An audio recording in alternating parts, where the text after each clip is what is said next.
Hello everyone, welcome to another new video. In this video I will show you how to fix screen want to turn on Infinix Note Edge.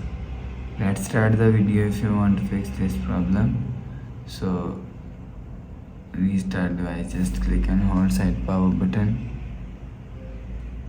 and click on this restart icon. Again tap on this restart icon, you will see phone is restart. After restarting, enter phone pin, you will see your problem is solved.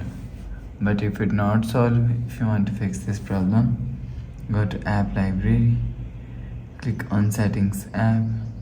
Now in setting, scroll down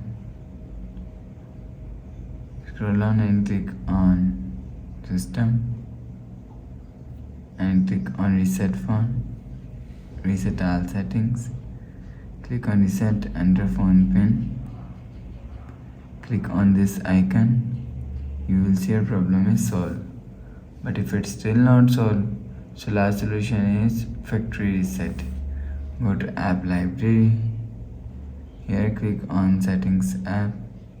Now in setting, scroll down and click on system. After click on system, click on reset phone and click on factory reset.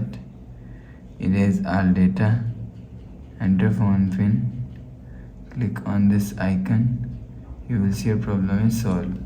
So that's how you can fix screen want to turn on Infinix Note Edge.